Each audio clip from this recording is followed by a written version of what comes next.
Welcome everyone to the Squadcast. We got a great show for you today. We got Monte, Shadawx, CardGamer, myself.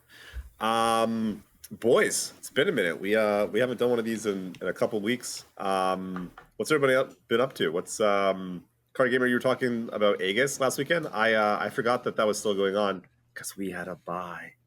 How did Aegis go? So Aegis finished up the regular season last week, so there were 32 teams in it. We cut the bottom three from each of the groups, so now there's 20 teams. It went pretty well for me. My team was in first going into the last week. We needed one win to secure it, and we got that. And yeah, now this week we have a bye going into playoffs. Oh, it's this week that's the bye. Never mind. Went pretty well for us. Yeah. I didn't play last week. I don't have a bye this week. I gotta play. I've been doing lineup prep all evening. Who are you guys up against? Now, we are playing Blood Trail Gaming, which is Arax, Shalu, Rogio, and Ferretto. So pretty strong players. And they made it very hard to scout them. They have not played on their accounts whatsoever. So got no idea what we're going up against. We've just been prepping good stuff lineups. It's been a mission, but it helped me write my lineup article for the site. So that was nice. Nice. Yeah. This meta's been real interesting. Hey, there doesn't seem to be a really clear front runner. There's a lot of good stuff, but everything kind of has some bad matchups or some weaknesses. I'm curious to get you guys' thoughts on where the meta's at, what's actually good, what's maybe a dark horse. Personally, I want to play just some Ruben pile right now. I haven't played it at all this season, but seems to be doing really well. That's one of those decks that kind of has game into a lot of things. What have you guys been playing? So I haven't been playing too much ladder, but what I did mess around with a lot the first few days when I was mainly when I was doing Aegis prep last week is Baboon decks. I love Baboon decks, so I was playing what is essentially Ruben pile, Ophelio Zoe Winding Light pile. I played some Yordle and Arms because I wanted to bring that to Aegis, and I messed around with Annie Jin a good bit, both the slower mid-range Rex version and the traditional Decimate version with the stage hands and the crack shots and the full aggro package. And all of it was pretty good, but I don't think any of it's the best thing you can be doing. And you brought the Rex version? Yeah, I brought the Rex version to Aegis. It's pretty good. It's definitely not refined, but one thing I noticed playing a lot the first day on ladder is it felt pretty good into other Annie Jin decks, and bringing Yordle and Arms and Ophelio's Zoe in my lineup as well. I felt I had a really good Annie Jin matchup, so I just wanted to lean into the one that had a bit of a better matchup. And Jin's still not figured out entirely, and he maybe is the weakest of the champs that have been released, but I'm a believer that Jin has so much power built into his kit that I kind of just wanted to bring him to Aegis the first week we could. We were pretty likely to get first in our group anyway, so I felt pretty safe about it, and it worked out pretty well. It won the one game I got to play it and got banned in the other set. Nice. What were your opponents on? Did they bring these stuff also, or were they on older decks? Yeah, so we actually saw two Annie Ezreals. So this was before the whole BBG hype on it got really big. It was a really unrefined version of it. They were playing the Tibalks, but they were on Tri-Beam as well still. So it was definitely more unrefined. There was some Viego, some Thralls. I also ran into a bit built a bit different than mine, but Ophelio Zoe. And then, yeah, I think that was most of the new stuff that we ran into. Okay. Yeah, I mean, all those decks sound pretty good. It seems like people were gaming. Makes sense. It's the last week. Yeah. Monte, okay, you said you've been testing for this coming week. What's I guess obviously you don't want to give away too much info, but what can you tell us? I mean, we're playing tomorrow by the time this is out. Oh, okay, true. I'm on Thrall's. What did I end up on? I ended up on Thrall's, Noxus Viego, and Ionia Illaoi. I've been playing mostly the Demacia version of Illaoi on ladder. That was what I used to climb to diamond on day one. Then I played a whole bunch of MF like aggro combo stuff that was not very good, but I spent like a good 30-40 games messing around with that. And then I played some Viego Noxus, and then the guys were telling me Ionia Illaoi is really, really good. So I figured I'd swap to that, and then today I've been prepping Thralls for the most part. Thralls feels really good. That deck just curves out every time. Like, you're always popping 1 or 2 Thralls by like turn 5 or 6 very, very consistently. It's kind of crazy. Yeah, I think Thralls is a good contender for like one of the top decks, like this season, this set. Yeah, Seems like it. Yeah, when same with like the Illaoi piles too, right? Mm-hmm. Yeah. Yeah, there's both. I think both ways to play Illaoi are pretty good. Yeah, dude, that deck, I get smashed by it all the time, and I could not like buy a win with it. I get my hand, and I'm like, what is this? There's like cards. Like, make a lot of like, it's not like a lot of sense to like what you should be doing, when you should be doing it. You could make it better by taking away some of that stuff, like single combats and sharp sights. You don't need any of that. Just build the tentacle, build challengers, pull the blockers out of the way, hit them with the tentacle. Works every time, and then kill them with Cataclysm. It's fantastic. What happens if they kill your tentacle? The wave was Ionia. You make another one because your deck is challengers and tentacles. Yeah, fair enough. Yeah, dude, I'm down. Send me a list after this. I wanna win with tentacles also. I'm tired of just being on the receiving end of giant trampling units. So what do you like about the? Oh, sorry, I was gonna ask Monte. What do you like about the Ionia version, like over Demacia? I have barely played it at this point, to be honest. I think so why are you bringing it? Why am I bringing it? Because the guys told me it was better, and I figured I'd put some time into it tonight. They were saying that, like, I don't know, it's just a little bit more reactive with the wills and stuff, and you can tech palms in there if you want. I think it has a little bit less kill threat because you're not on cataclysms, and I think most of the Demacia lists probably feel like they have less kill threat because they're on more of that janky stuff with like the single combats and all the protection spells. But the Ionia version felt pretty smooth to me from the bit I did play it, and I like that there's Ghost because I don't think there's a ton of elusives in the meta right now. Deny is also a huge huge plus, and Cinco is absolutely insane actually. Like Cinco with tentacles just keeps them alive through basically anything. It's nuts. Yeah, Cinco's a good card. 2 mana Deny is pretty cool. Mm-hmm. Mm-hmm. I lost to Roji playing that like early on. I was playing Plunder, and I didn't know what he was playing at all. He just ghost killed me twice, and I just had like Sejuani in my hand I could have locked him out with, and I was like, oh, Sag. But has the deck had more success in the last like week? Does anyone know?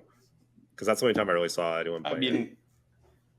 Roji, Scapus, Infini, a whole bunch of like really high level players have been playing a bunch of it and doing well with it. All of the Chip guys. So Chip is another Aegis team. I think they actually got first in the group. Monte and Jason, you two are in. I think VGD finished first in our group. Did they? I don't even think they got. Yeah. I don't even think they got like seeding. I think they're like getting picked. You think so? Yeah. I might be wrong. But, it's hidden, so I can't tell. Those guys are all really high on the Ionia version, and then most people I think are pretty high on the Demacia version. Like I know the other day, Gouda Daddy, hit rank 1 EU playing Jarvan Illaoi. So Illaoi's putting in some work for sure. Oh, you're right. They did finish first. VGD was first going into the last week, I think. Yeah. There was some crazy shakeups in the last week of Aegis. Like VGD, who Phansora, fellow squad member, is on. They were in first like all season, and they dropped to third this last week. And Group 4, which is the group you were in, I believe, Shadawx.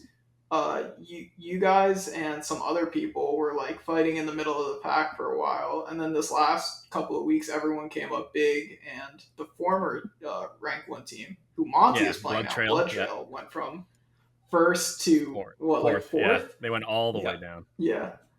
And it was like, it was pretty nasty because like you said, we were all kind of in the middle of the pack fighting, and in the end we all ended up tied for like there's tiebreakers, of course, but we all ended up like tied in win-loss matches. The score is the top exact three, same yeah. across the board. So it's literally just like yeah. game win wild. percentage that decided that, except for Blood Trail, who got knocked all the way down. But yeah, it was pretty crazy.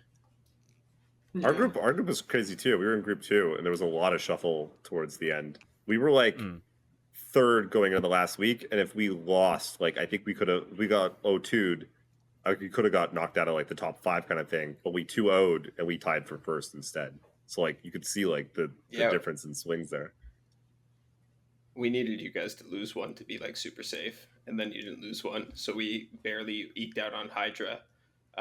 And we won because Yang was playing Fight Night and Dudu Dununu was playing Fight Night Brazil, and our opponents Stromboli just wouldn't reschedule. They didn't even want to hear a word of it because I guess they really wanted their playoff spot, which is fair. So I was talking to Yang, and I was like, Yang, like it's up to you, but you can either drop or like you can drop, or we're gonna have to forfeit your Aegis matches. And he was like, oh, what do I do? And he ended up dropping Fight Night, and then Dudu kept playing Fight Night, so they had to forfeit his matches. And as a result, we eked out by 1 game. That's crazy. Yeah. That's nuts. Yeah. Yeah. My group got pretty crazy too. I wasn't in the thick of it, but there were 4 teams, 3rd through 6th, were all tied at 7-7 in my group. And it was game percent, which decided who didn't have to play this week, and also like who doesn't get to play in playoffs at all, which is like pretty intense. Yeah. OTK ended up just barely out in your group, which is sad for them. They're strong players. Yeah, we had a tough group, but my team came out on top, as last season too. Hey, people didn't think my team was going to make playoffs again, which made me mauled. Yeah. Imagine not relaxing during like open rounds and then just winning it all. Right? Yeah, true. It's okay. It'll be different this time. Will it? I don't know. Yeah. Do you guys have 3 players or 4 players on your team? My team? Yeah, all of your Monte's team. Oh, 4. So my team has 4 players. It's myself, fellow squad member Luserbeam, Bitter, and then recently we swapped out Boomer from NA for Floppy Mudkip. Jesus Christ. We have 4 technically, but Cheezer's like really busy with IRL stuff, so he doesn't play that often. Yeah.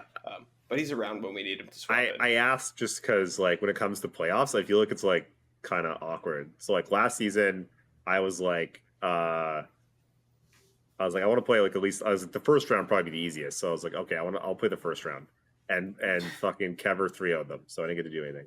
And then next round, I was like, all right, well like I haven't played a lot, like I'm probably the weak link, I'll sit, and they just got swept, they lost, and I was like, well, playoffs were fun for me. I did nothing, like actually got so like this time around, I'm like I want to play a little bit more.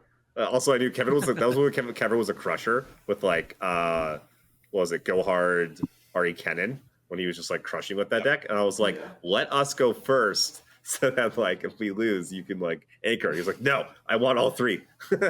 He took all 3 of them down. And so, yeah, I don't know. Is the format different? Is it that like sweep, reverse sweep playoff thing? So it's a little bit different this time. It's essentially the same format as last time, with the exception of instead of submitting your player order an hour before the match started, but after decks were revealed, you now submit your first player you put up after that, and then after a loss, you get to choose who goes up from your. Oh, you can swap them? That's cool. Mm-hmm.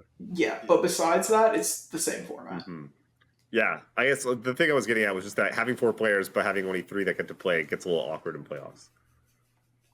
I feel like it definitely can be beneficial sometimes if you have players that are good on different decks. Like if your team is like one guy's really good on control, one guy's really good on mid range, and then you have 2 aggro players, you can kind of play that 4-man squad depending on what read you have on your opponents. Well, it doesn't always work because people make themselves hard to scout, but if you can get a read on what your opponents are doing, you can kind of play your players a little bit better in a more strategic way. I was just thinking more in the sense that like not everyone gets to play. If like one of your team sweeps their team, or if you have 4 people and someone has to sit, it's like single elimination in the playoffs. Because I also don't want to be the guy that's like, I want to play, I don't want to sit, and then I like fuck it up for the team. So it's a balancing act. Yeah, there's definitely interesting dynamics in Aegis because like last season, what ended up happening essentially is like we all ran, even though Boomer was on the team and like he scrimmed with us all the time and he helped us with like everything. He really was like a full team member in every sense of like the word, with the exception of like he didn't play that many games of Aegis. He played like 5 games the entire season because like when it came down to it, he wasn't winning. And it's like he wasn't a bad player. And like we would review his games and he played well, but like when it came down to it, he wasn't winning and we were. So like sometimes, like things like that can get awkward too in like a 4-man roster when you only run 3 people, when you're trying to balance like winning and what do you mean try balancing winning? Jason Sensational started out 0-6 in matches or something. Like, it's fine. Week 4, you're in there, kid. Let's go. Run it back. He was so close to quitting. He was so upset. He ended up 50-50 with Majin Bay. They were both 50-50. Kevra was slightly better, and I was the best performing member. No big deal. Yeah. As soon as you let Jason bring Yasuo, he was fine. Was he not bringing it the whole time? I just always assumed Yasuo was in his lineup. I just assumed that's a given. I don't think so. I just assumed he rode I just remember that Yasuo train down and then back up. Good times. I'm not sure. I just remember like halfway through Aegis, I would start tuning into Jay Sensational's stream like after I finished my matches, and like he would play Yasuo and he would just keep winning like somehow. Basically every week we're like, okay, what's everyone to play? And he's like, I think Yasuo is feeling good this week. Like every single week. He's like, yeah, but I'm scared of that team. I'm pretty sure Yasuo is good in them. Yasuo is always good. It's always good to go. Okay, back to talking about the or is there anything else we'll talk about with the Aegis? Anything else interesting going on there? No. I'm excited for the playoffs as a kickoff. It'll be fun. I'm What about tournament meta? What do you guys think of the tournament meta is going to look like? Monte, you said you did some digging with lineups and stuff, but like there haven't really been that many tournaments to like glean information from. I guess the patch has only been out a week. Feels like it's been longer. I mean, there's been a few tournaments. Yeah, there was the LLS, right? I didn't get to look at the results. Yeah. Did anyone see? Yeah, the winning lineup was Triple PNZ. It was Annie Ezreal, Jace Heimer, SI, and Aphelios Zoe with 1 bye. Nice. Yeah, and Pat came second. What was Pat on? Shadawx, do you remember? I think he was on Ionia, right? He was on. I can probably find it. Jin, FaZe, and I don't remember, but I'm pretty sure he was on Jin. Yeah, Jin. FaZe. Jin, FaZe, and right. I think it was one of the Annie decks, right? Was it the Annie Elise? Oh, was it just Elise Raven? Jin was the Annie deck. I'm Yeah, pretty okay. sure. Jin was the Annie. He was on a Raven. Yeah, I Bloom think it was deck, just the Mono Elise, right? No, it was the Bandle Raven Bloom deck without Annie, I think. Oh, did he end up going with that? Oh, okay. Yeah. What do you guys think of the J stacks? It's like Jason's I think pretty they're cool. yeah. I think Jace Heimer beats everything that's like subpar, and like beats a lot of the things that goes 50-50-ish with a lot of the stuff that is good. Yeah. Jace Luck should be pretty good right now. Like you bully Bilgewater, Demacia, and like you're pretty reasonable into flock decks. Yeah, Like and the Tellstones are pretty good for decently well positioned. Yeah. Oh yeah, do you play the Demacia one? I actually don't. Definitely not playing the PNZ one. I don't know. One of the PNZ is not bad if you can find room, but yeah, for sure the Demacia one though. Yeah, like just free for Demacias. What are the other two? Capture, detain, yeah, and prismatic area. Prismatic. Oh yeah, that's pretty good. And the mana points work out really well with the rest of your spells. Demacia was kind of missing that single mana point for Lux, and it just makes a lot of sense for it to be a Tellstone because it either helps you roll over or it helps you even out and then make a point. That could get gross. Hey, if like your one flips Lux or like sets her off, and then you for Demacia to get like another trigger, like oh, filthy. Yeah, I've like just basically not played J stacks like ever.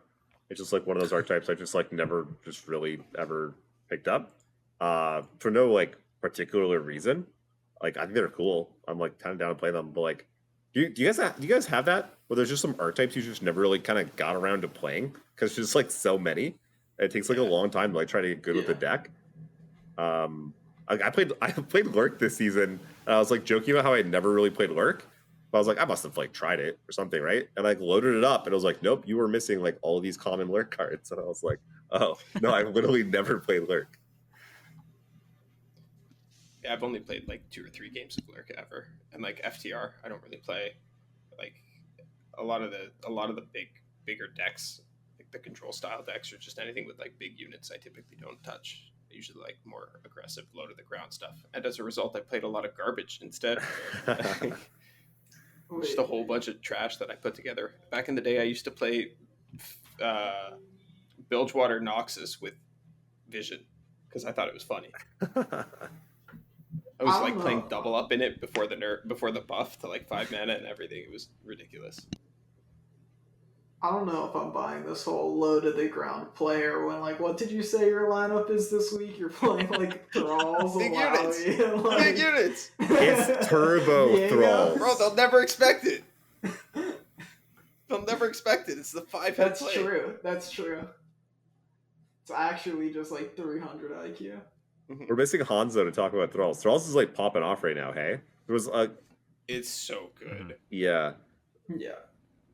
So it's just ridiculous.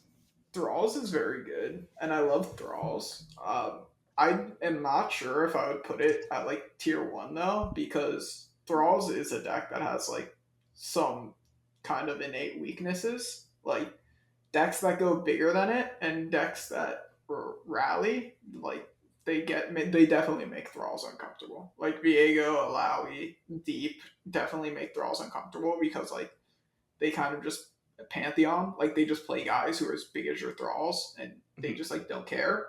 And then things like it's better now with like Sands of Time, but things like Scouts get scary because like they're just gonna kill you. You're gonna play Ravine and they're like, okay, that's cool. What if I attack again? Yeah. Speaking. But Thralls is insane right now. Yeah, and speaking of Thralls, the Mystic Shot podcast like championship tournament was yesterday, and it won that one. Sleepy Panda won that with Thralls, Ionia, Illaoi, and Aphelios Lux.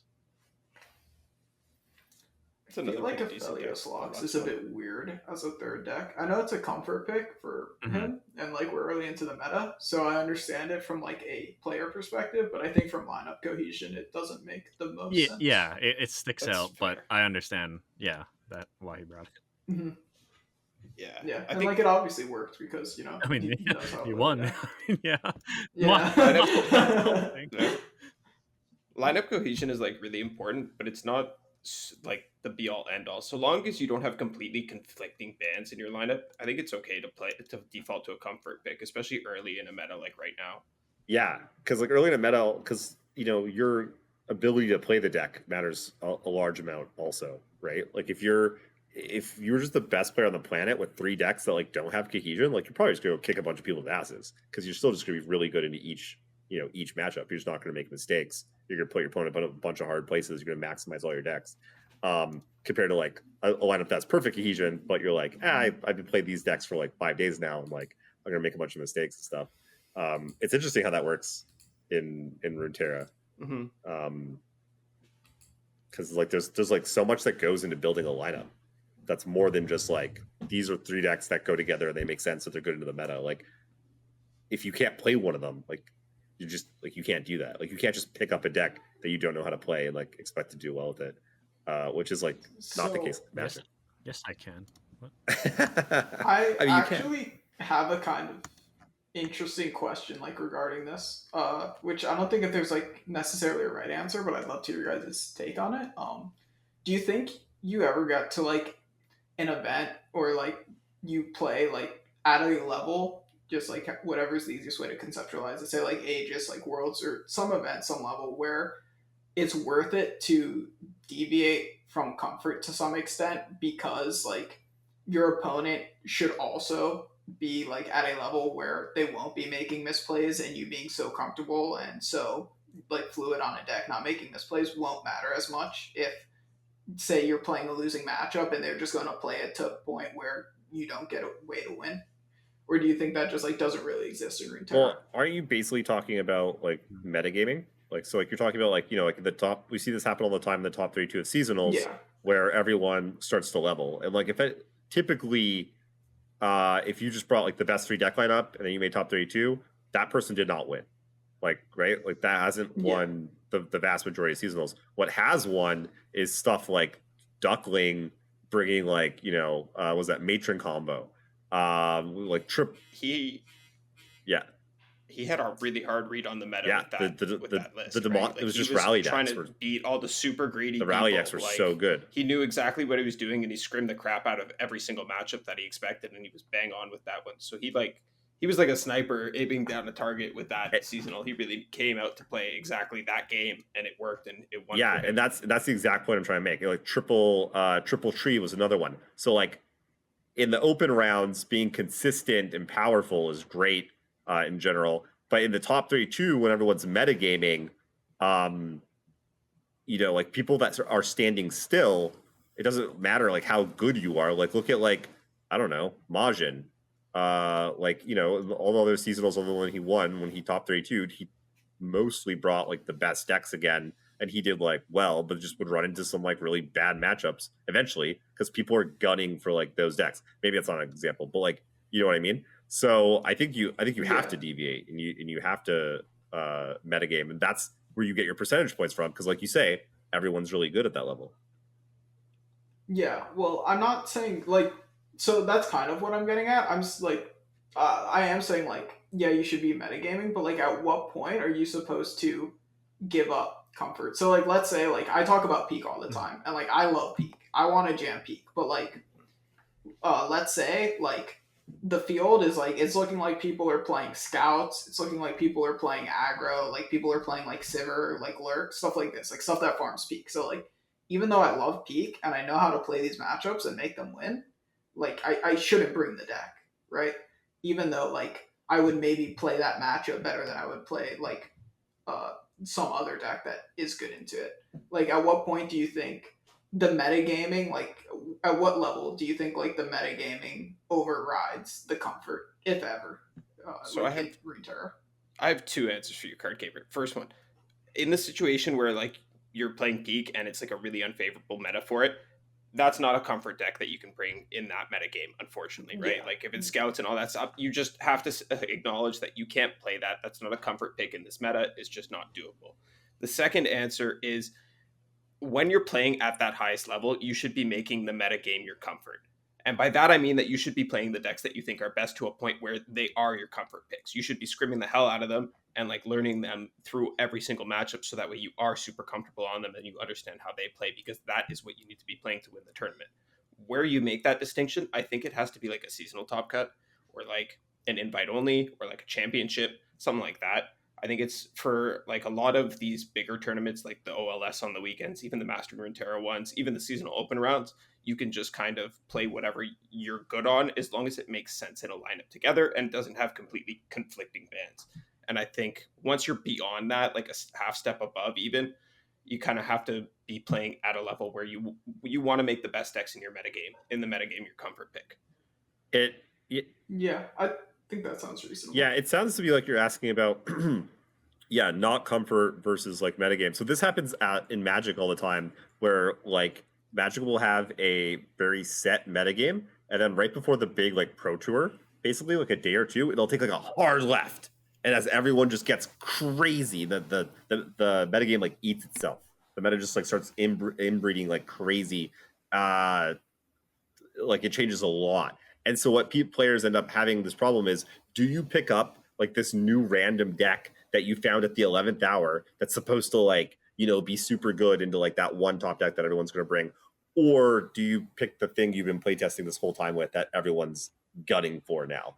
And like, so you know how to play compared to the thing you don't know how to play, but it's supposed to be like good. That happens all the time in Magic. Is that kind of like what you're trying to get at? Where like, you're trying to have to make that like distinction with like something you don't know how to play as much?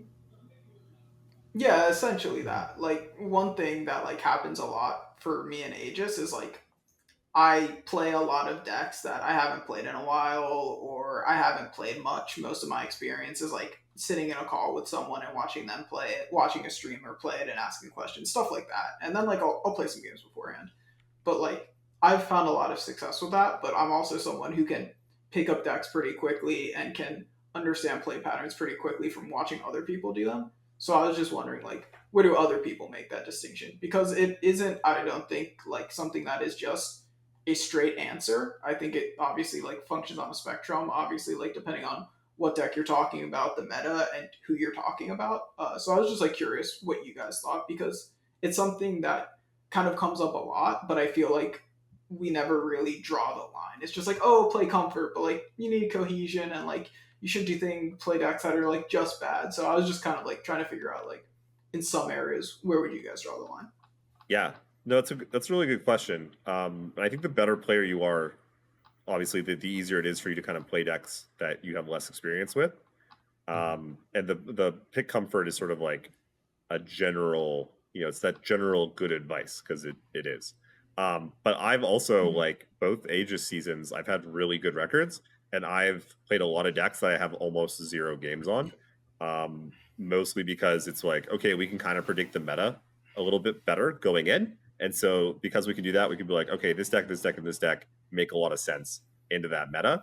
And I think just having powerful decks that were well positioned has definitely like carried me, or served me really well. Whereas if I just played like decks that I knew well that weren't necessarily good in the meta, I probably would have done quite a bit worse. Which like my teammates are Bay and Kever, and I'm pretty sure I have better records than them, small sample size, and it's a weird format, but like they're more likely to bring stuff that they love and that they play on ladder all the time. And I wonder if that has anything to do with it. Man, I miss playing in tournaments where you get to metagame. It's a lot of fun. Yeah, I love Aegis because of that. And like that's why I was curious, because like my experience in Aegis lines up a lot with yours, Jason. And like especially going in, I was playing with like players who I would have considered better than me, but like last season I had a better record than all of them. And this season I have a better record than all of them except Floppy, who's like definitely a better player than me. So, it is what it is. Yeah. There's and I think that's the big distinction also. Because like you can't do that in seasonals. Like in seasonals, if you just pick up 3 decks, because you're like trying to be cute and like play some new hotness, you don't know how to play them, like you're probably gonna have a hard time, because you're just gonna run into a million different spots that like you're gonna get a bunch of those decisions wrong. Whereas in especially in open rounds. Yeah, whereas in Aegis, when you can metagame and when people are kind of bringing like, I don't know, stuff you've seen, stuff you've probably played yourself or you've played against, that's not like totally crazy. Like I feel like it's easier to navigate. But yeah, it's a balance for sure.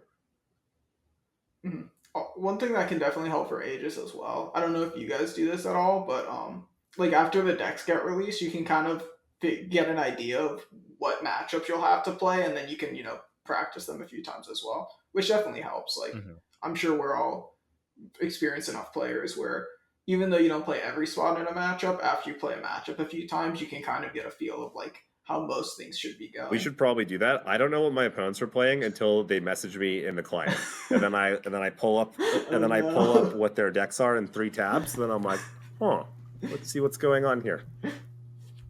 It's the level of preparation we put in. I try and get some scrims in when we have the time, but most of the time Pat and Yang show up like 5 minutes before the tournament starts, and then I'm like, great, I'm glad you're here, guys. You made it. Yeah. I mean, it just seems hard to have like Brazilian teammates. Not like any slack against them. It's just like Fight Night Brazil's on Thursday. Like they just all want to play that event, right? Yeah. Like they're great players. Like they're cool people. Like all of them I met, but like man, they just want to play Fight Night Brazil instead. Bro, poor Pat is up at like ungodly hours because he's all the way in Slovakia. So that guy is like playing and stomping everybody on like no sleep. He actually gets up for just the unreasonable hours to play it. It's nuts.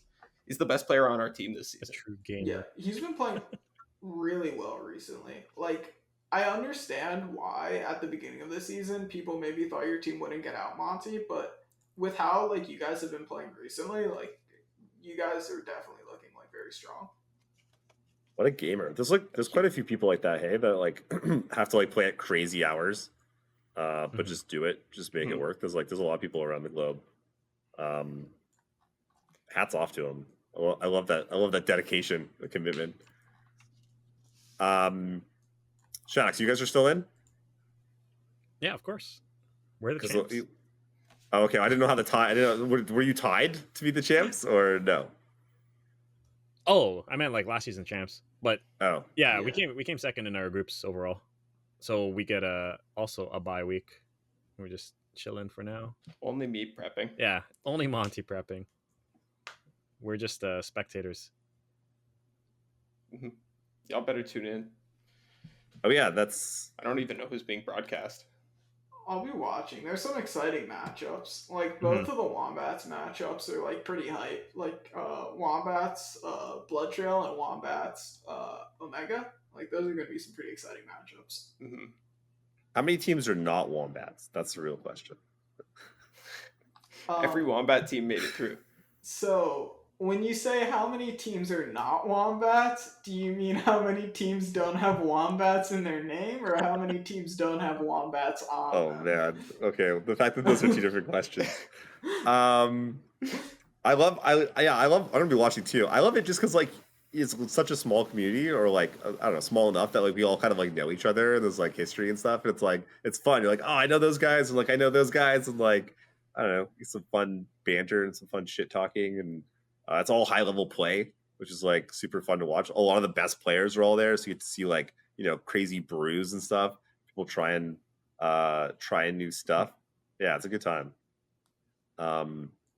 Where is it being broadcast? I guess on the Aegis. Yeah, Twitch? the Aegis channel should be. Yeah. Yeah. And then on top of whoever wants to stream the games too, right? Yeah. Mm-hmm. All right. You guys have any other stuff you want to talk about? I just came off the Runeterra show. I'm like dazed and confused. Do you guys think the metagame will like continue? Do you think there's a Bard deck out there? Have you guys messed around with Bard at all? Because like as of right now, I've seen people saying Bard Z is good, and like that's about it. And I don't even think Bard Z is good, to be honest. Bard Zoe's been doing pretty okay, right? That one looks better. I like Bard Zoe, like too. You just play for like invoke stuff and like just dirtle out, and then you just drop a big overwhelm unit or a big elusive unit, and it has spell shield. So how are they going to do anything about it? Big Fangs is scary. So my issue with like Bard Zoe is you're pretty slow and you don't have any good ways to like really defend yourself. Whereas with Bard Zed's like a really good tool against aggro, and then Will is like a very well positioned card right now. Which makes me think Bard Z is probably the most realistic Bard deck. It's not there yet. Like Bard decks are still running a lot of bad cards. They're not super like refined. Their game plan isn't the most cohesive, but I wouldn't be surprised if there's something there. Like you get insane stats like pretty quickly in the Ionia version too, because you get like pretty decent card draw with like sign in and stuff. And like Bard with Chimes with Highwayman is pretty good as well. So there's probably something there, but it's just very unrefined. But the Zoe one's is like better into aggro, isn't it? You have a lot more early drops. Is it? And I feel like you kind of just get ran over more. Like wait, a lot of lifesteal? Because I play Starry Scamp.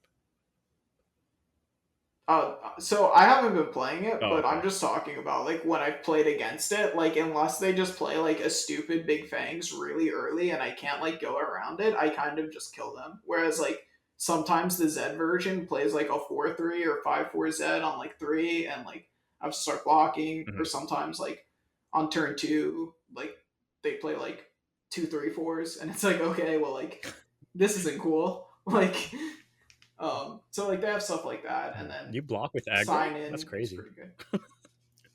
Well, like you're not blocking, but like 2/3/4s are gonna like block like 4 units, right? Like that sucks. Can I sell you guys on the future of Bard? It's Jinx. Bard. Oh, I feel like I heard there was an article, right? Is that yeah? I ran into that deck a while back, and like it was not bad. I was impressed. You watched Tenneke play it this morning. Oh, did he? I don't know. Yeah. You tuned in right at the end of that stream. Yeah, I missed it. He was jamming it on ladder this morning while I was messing How around. did he do?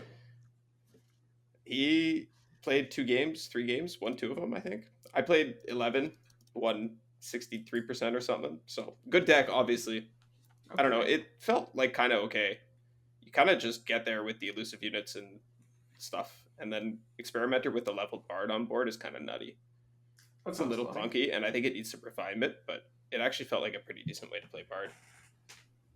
Yeah, PNZ with bard seems not bad. Like, I would think it would be Ionia, but like Targon and PNZ sound really solid. Like, PNZ has enough elusives, and like chimes on chompers are pretty funny. I'm gonna be honest with you.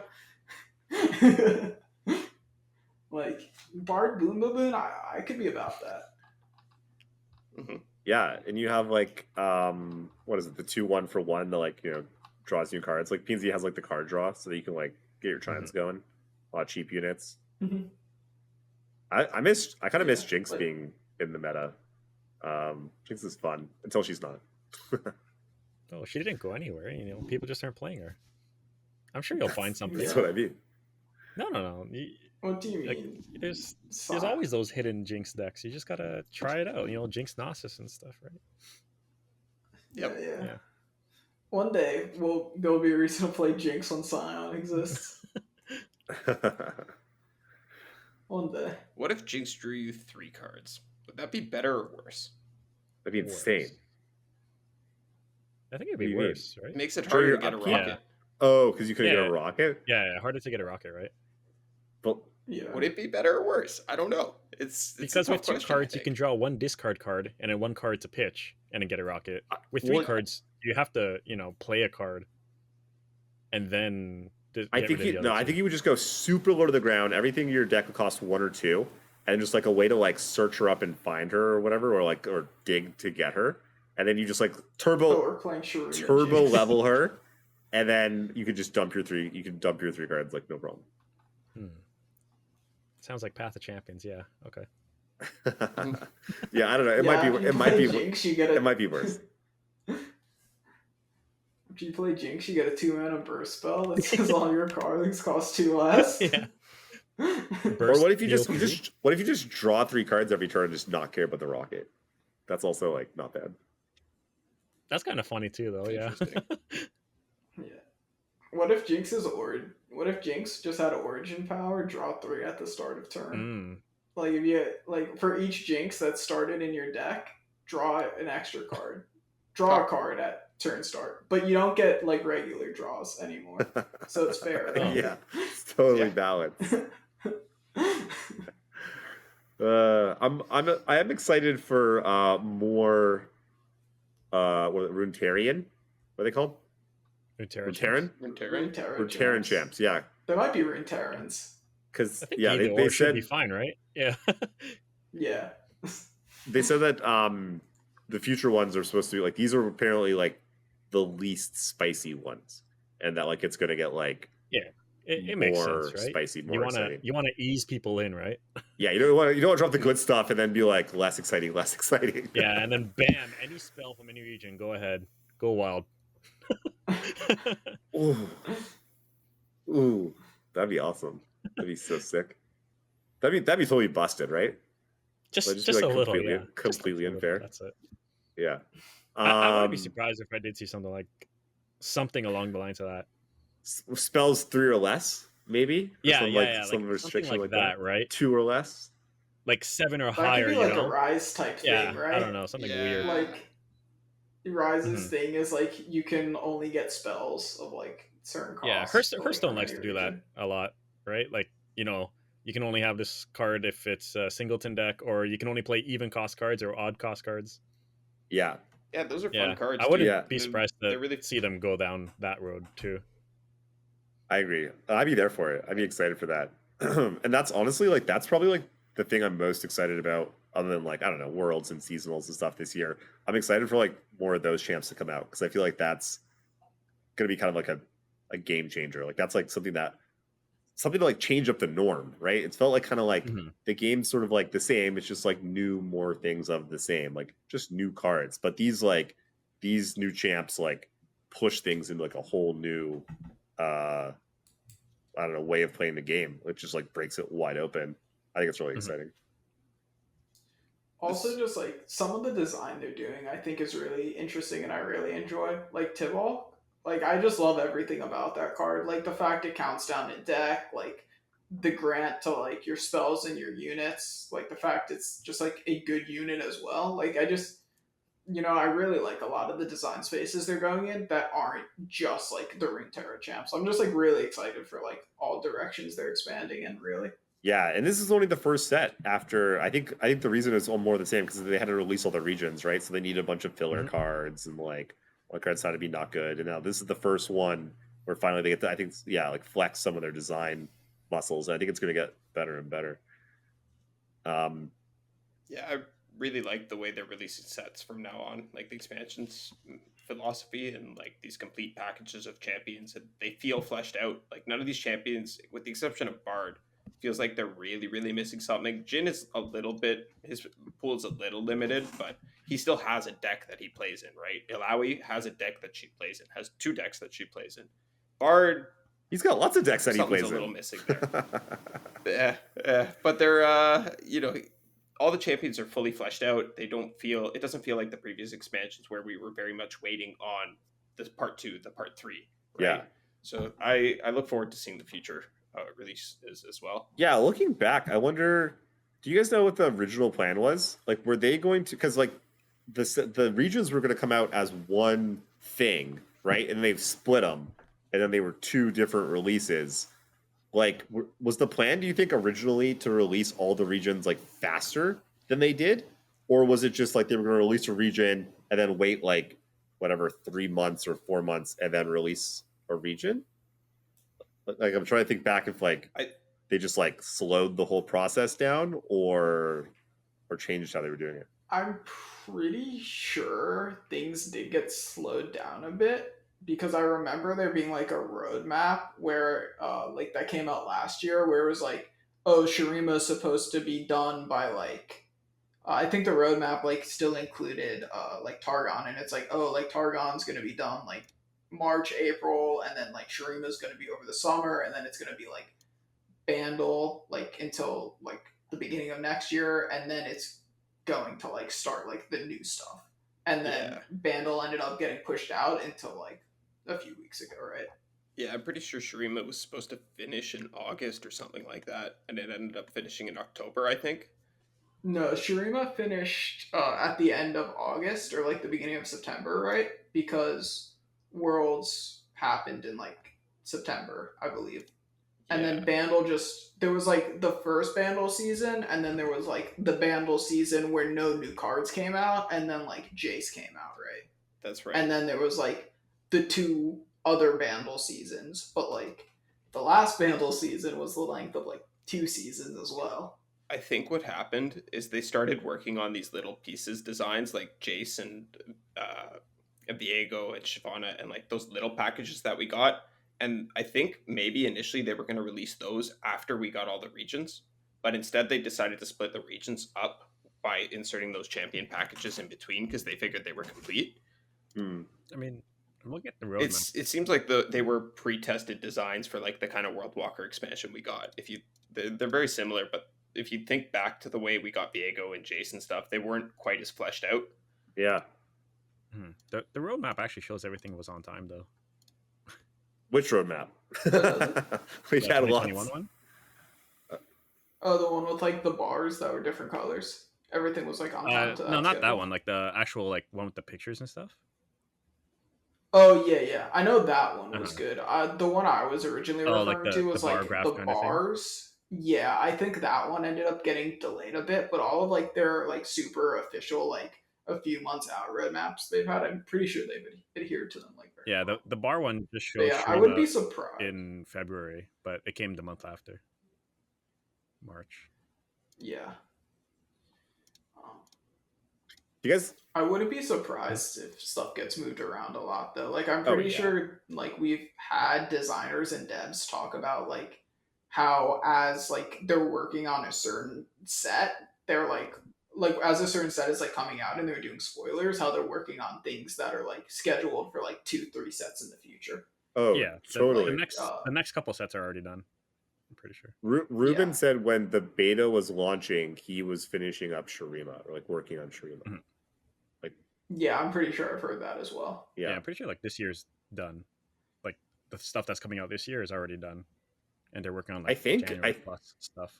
I think a lot of the like I don't know, problems or changes and stuff, I feel like a lot of it's technical. I feel like a lot of the things are like technical issues. Because like I mean, like going back to not having cross-shard anymore. Like we had it, it worked, it was awesome, and they had to get rid of it because like they couldn't do other things. I think it was maybe like the PvE stuff or whatever it was that they were building out. For some reason, cross-shard, like I don't know, was getting in the way of it. Was the story anyway. It didn't actually like work as well as you might remember, though. Yeah, so I know a lot of people had issues with it. I never had an issue with it ever. Mhm. It like always worked for me. Did you had some issues with it? Yeah, there was always an issue whenever a new patch came out, and it took a while to fix it. Oh, yeah. Yeah. So that's probably where the tech debt comes in. And I mean, luckily we haven't had any technical issues in the last couple months. Yeah, aside from seasons, I mean, but yeah, okay. And Yeah. forced path of Patch, champions. I've also heard rumors that part of the reason why like this expansion got pushed back so much was because of like technical issues as well. I think they actually said that in the video. Did they? Or in the article I or don't whatever it think was. remember. But I remember, yeah, I also heard something like that, and I thought it was from them themselves. It may have been. Yeah. Yeah, But I hope- heard the same thing you did. Yeah. That's like kind of scary though, hey? Because it's not like things get like less jumbled. It's not like there's less code to go through and troubleshoot and QA. There's just like more and more and more as you add more features and more cards and like more things on top. It'll be interesting to see how that plays out. I hope that they can figure it out and get it under control. Because yeah, I mean, it's a lot. it's kind of part of the course for Riot. League's though, still right? working. Like Exactly. if that's working, like this will be fine. Like Look at that. Yeah, League never has client. any issues, Oh, right? God. Yeah. Jason, you're not a League player. Like there's been champions who have been bugged for like since I've started playing the game.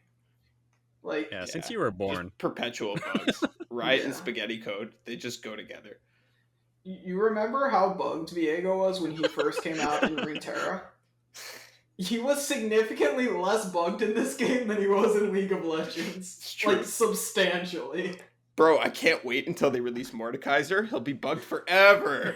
Yeah, literally will never Remember work. Viego and Frostbite? That was funny. That's so weird. Why do you think in League that they have that with like there's bugs that live for forever? It's just hard to fix things without like breaking other things, and like it's really old code that's like been around forever. Yeah. I'm pretty sure sometime recently, I don't keep up with League as well as I used to, they put a really big effort into like making the code better and removing a lot of these bugs. And I'm pretty sure the game has been a lot better, but like yeah, it's just hard to make games. Like we're telling a computer how to think, and like Yeah. we're like telling a rock how to think, and like rocks aren't made to think. Like they do like very exactly what you tell them. Like they don't like put 2 and 2 together. Like they literally put 2 and 2 together. But, Yeah. like, You hear that, Yeah. Chip? You're Yeah. stupid. I hate Chip. Fucking shit. Yeah, especially you know what? that's why he got kidnapped. Like I don't know what to tell you. But yeah, Um, for that kind of stuff, it's like in the tech world, yeah, if it's not a big issue, you'd label it as like tech debt, which is something that if someone finishes their work early, hey, if you have time, you can go back and look at this. And if you finish it, cool. If not, put it back into debt, and then they just continue on working on the future stuff. So that's usually why things go unsettled for a long time, is because it's not, as long as it's not game breaking, then it's whatever, right? Yeah, for sure. I also like try to give them some slack because the game is so immersive and beautiful. Like there's just so much going on, and like I think people take it for granted like how much time and effort and thought has to go into just all of it, like just the little, like when things light up, when sounds are made, like the voice lines, like all of this stuff that like has to interact, let alone like the actual game and like the, you know, the mechanics of the game and like the, what do you call it, like the theory or whatever, like the engine of like how the game's supposed to work and how everything's supposed to like interact with everything else flawlessly. Like, God, it's a lot of work. That's a lot. I feel for them. The one hill I'll die on is that all the boards should be clickable. Yes. Dear God, yes. True. I will die on that hill. That is not that hard. I can't be that hard. You have clickable boards. Surely you can make every board clickable. There's so, especially the ones you sell or whatever, you know, like right. God, so good. Okay. All right. Any closing thoughts as we wrap it up? Anyone want to plug their stream? No. Okay. They know where to find me. Shadawx. It's okay. Twitch.tv, something. Yeah. Something. Monte, you should plug your stream and stream your team's Aegis set I should tomorrow. stream more. I probably will stream the Aegis set. But Hell I should stream yeah. more. I've also made a board but yeah, simulator. Dude, I want that Aegis anyone content, wants to please, try it. Monte. And tell the people where to see it. They can see it at twitch.tv/Monte_Cristo. That's with an X. I'm sure maybe our YouTube editor will be kind enough to put it in the description for you guys. But yeah, I'm going to start off tomorrow, I think. So maybe 3-0 from me. We'll see. Boom. Love it. All right. The Monte sweep. I want to see a Monte sweep. I'm going to be watching, so you better stream, 2 you better sweep. Yeah, All right. That's it for us. I will stream it. We'll see you guys again next week. Peace.